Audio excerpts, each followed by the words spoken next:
Hello, I'm Brigantia Blackbird of Blackbird's Brew. Happy Saturday. Let's talk about Loki's little lesson on stability. Now, I realize that the name of Loki and the word stability are not often used in the same breath. He is, of course, a liminal deity, a god of chaos and wild energies, and a master of shaping events.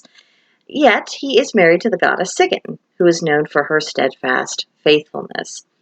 The idea of stability has been coming up in recent meditations, and frankly, for the obvious reasons. There's a lot going on in the world, and I'm not immune to the anxiety that goes along with wondering what might happen next. To what extent will those consequences of current events affect my life? And am I going to be successful in dealing with the challenges to come? Just like everybody else, I have these thoughts going through my head.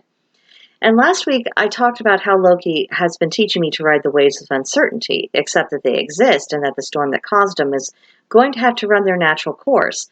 There's opportunities within the storm, and not all the excitement that goes along with it is bad. But it is difficult to embrace that level of chaos all of the time, particularly as a human being. I'm obviously not as equipped as a god to handle absolute chaos in that sense. So Loki, being Loki, has seized this opportunity to once again nudge me to get better acquainted with his wife.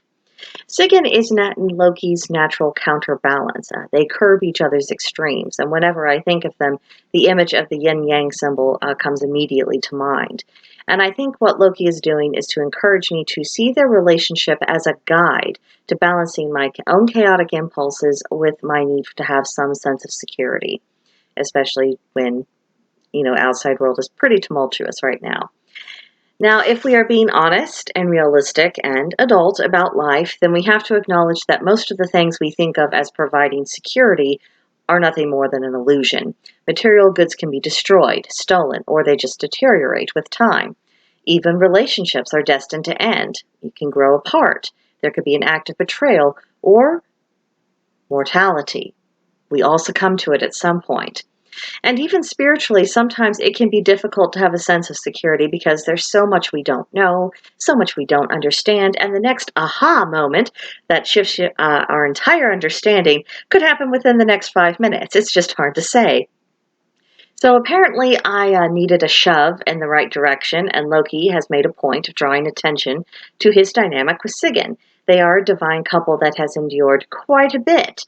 And powerful as they are, that didn't mean that all the unpleasantness or destructive chaos was unavoidable for them. Sometimes they simply had to find a way to endure and find comfort between themselves. So what developed between them has become a stabilizing force and an oasis of security. Now, in the past, I have felt hesitant about trying to approach Sigyn to learn from her well, I felt presumptuous. I think that's probably the best term for it. This isn't to say that I've ever felt anything less than admiration and respect for her.